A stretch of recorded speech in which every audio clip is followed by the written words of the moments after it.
Hey you guys, it's Peter, and welcome to my channel, Peter Likes Books. And I am still on vacation, and so I'm filming from my hotel room in the bed and breakfast.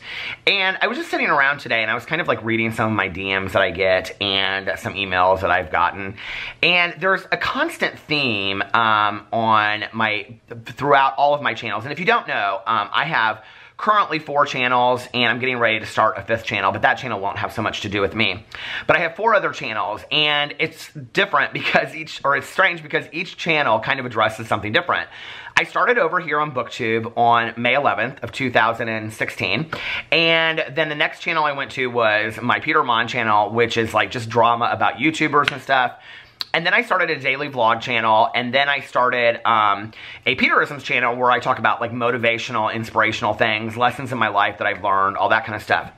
And on my vlog channel, and well, actually on all of my channels, I kind of like weave in different books that I've read or things that I've heard about. I very often talk about Chimamanda Ngozi Adichie and her book Americana, and I talk about the TED Talks that she did called Danger of a Single Story. I talk about a lot of different authors on there, Maya Angelou, other things, To Kill a Mockingbird, I talk a lot about. And I always kind of try to, through all of my videos, weave ideas of things that I've learned. But if you are part of my book club, then you also know that I read all kinds of things. I read Jackie Collins, and I read James Patterson in the past, and I read a lot of young adult, and I enjoy all kinds of books. And so I very, very often get the question, Peter, I am not much of a reader, but I want to start reading. What is a book that you recommend? And that's a hard question, you know, because if you don't know somebody's reading, like, you know, types, or if they don't read at all, you don't really know what they're going to enjoy. There's a lot of friends of mine that only read the classics, and they like, well, I don't even actually have that many friends that read. I have like 2 friends that read. My best friend Tanya, and she reads like mostly like thrillers and romance. And then my other friend, she reads, you know, mostly classics, and she likes like Wuthering Heights and Jane Eyre, and, you know, then up till today, she'll read, you know, things that like, oh, what's her name? Oh, Joyce Carol Oates, and things like that. I mean, she reads a lot of literary fiction today, and you know, if she reads something that's non-fiction, it's like Anne Lamott or something like that. And so, you know, all of my friends read different things. It's hard to help somebody, I would say, identify what their reading style is or what they enjoy to read. Now, I can tell you that my reading style is that I like to read a book that I just can't put down, if that makes sense. If I'm like in a book and I'm so excited about reading it and I can't wait to get home and, you know, pick it up and start reading it again, then that's the kind of book that I want to read. And so typically when I recommend books to people, I typically find myself recommending books that I think that other people wouldn't be able to put down. But the problem with that is this, and you know, I have recommended a lot of books to a lot of people throughout the years. I mean, the last 20, 30 years, you know. I've recommended a lot of books to people, and they'll come back to me and they'll say, it was okay, but I just didn't really like it that much. Or, you know, maybe if I read it at a different time in my life or whatever. And I do think that's very true, you know. If you ask me what my all-time favorite books are, I would definitely say my mainstays are, my number 1 is always To Kill a Mockingbird. But I just reread it last fall, and I didn't love it as much as I had loved it when I was younger. And maybe that's because I knew the story so well, or maybe that's because I liked the movie more than the book, you know. But Catcher in the Rye is also another book that when I read it at 18 or 20, I don't know, I kind of related to the desperation of it, but now that I read it in my 40s, it just makes me sad. I don't love J.D. Salinger's work, even though I'm going to read some of it. We're going to read some of it for the book club this fall. But it makes me very sad and melancholy, if that makes sense. So I don't necessarily love to read those books. So today, I like books that help me escape, books that help me get away. And I think that's typically what I recommend to people. I've recommended to a lot of people She's Come Undone, and I love that book. I just reread it, and I loved it. A lot of people don't love that book, you know. Right now, when people are asking me what should I read, I'm recommending them, you know, I'll Be Gone in the Dark about the Golden State Killer, because we read it for our book club, and I had such a great response from it from other people, and I really enjoyed it too. So I typically recommend that. And then people will say, well, I want to start listening to books on Audible because I listen to so much on Audible.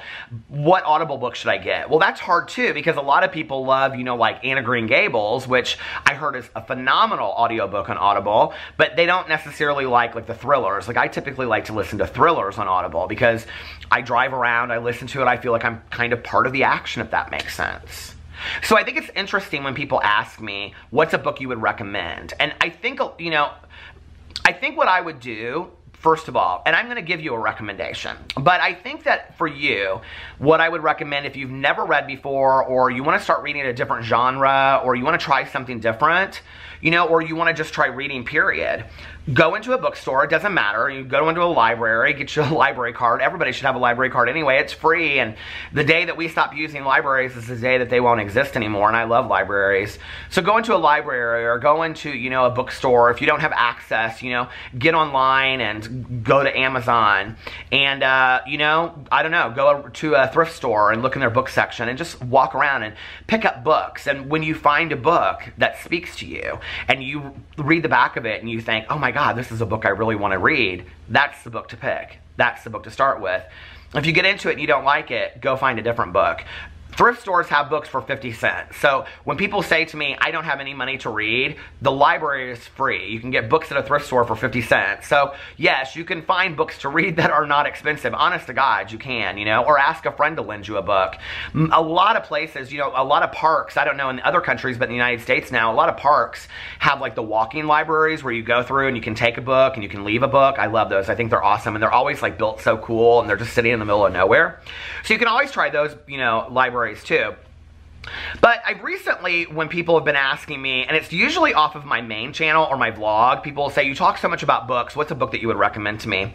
And typically what I ask them is, what TV shows or movies do you like?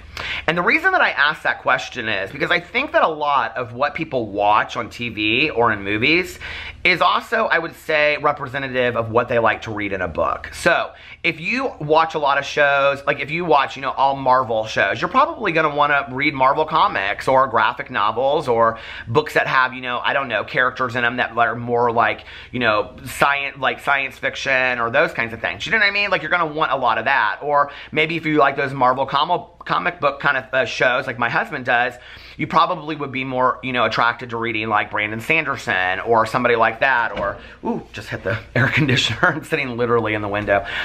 Or somebody, you know, like read Six of Crows or something like that by Leigh Bardugo. You're probably going to like more books that have a supernatural element to them. And I don't love those things. That's why I don't watch those TV shows.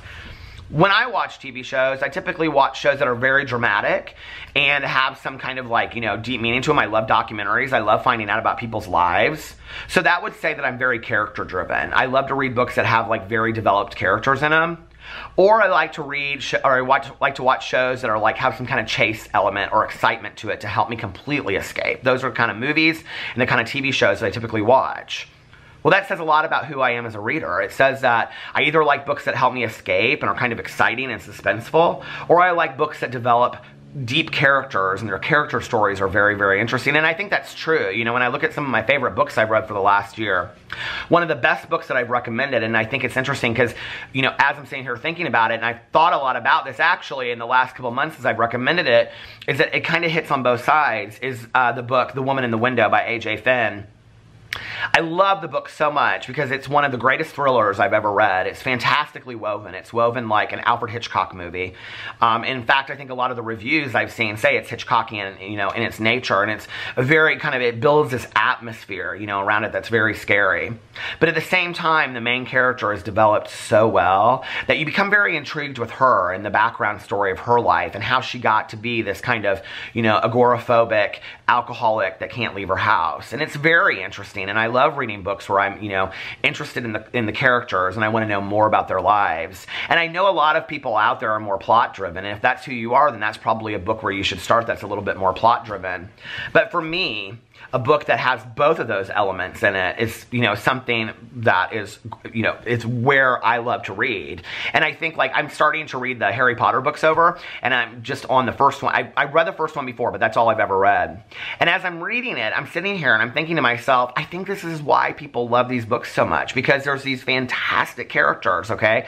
And not just main characters like, you know, Harry and Hermione and, you know, whatever, but there's also, like, these great, like, and Ron, but there's also these great, you know, side characters that make up the whole book, you know? Hogwarts, to some degree, is its own character. And, you know, when you read, and it's like this amazing plot that's going on, it's also very exciting, you know? The story pushes itself, and the characters push itself. So I think that if you're wanting to find a good book to read and you're wanting to find, you know, where to start with a book, ask yourself, what are some movies and TV shows that I like? And even maybe Google, you know, like books like Gone with the Wind or the movie Gone with the Wind, or let's think of a book that, or a movie that has no book to it. Well, there's not a lot these days, right? You know, like what's something, well, I was gonna say Ready Player One, but you know, like a lot of movies have books, and maybe that's where you start, you know? Is find out if that author has other books and things like that. Recently, I watched the movie, The Martian, and I did not love the movie, I have to be honest with you, and I didn't read the book, but I did read Artemis, and I really, really liked it because I liked the concept of what I saw when I watched The Martian. Like, I liked the idea of it, so I gave the author a try in another book. But I think sometimes when we're talking about pop culture, it's not necessarily just about, you know, that topic, like, or if we like to only read romance. Well, is that all you like to watch on TV is romances on Lifetime Movie Network? If it is, then I think that you know what you like to read. But find the kind of movies and TV shows that you like to watch, and you're probably going to find similar books in that same arena. You know what I mean? So I hope that helps a little bit, because a lot of people reach out to me and they're like, I want to read, I want to start reading, but I don't know where to start. And also, like, let's say if you do like romances, right? Then go to the librarian, go to the person that works in the bookstore and say, can you give me a romance that I will never be able to put down, like is like the best romance in the entire world, it's so fantastic, you know? And then they'll probably be able to direct you to some authors that have really great romances or really great thrillers and things like that, you know? And once you pick up one, you won't be able to stop, trust me. I love you guys, and I will see you tomorrow. Bye.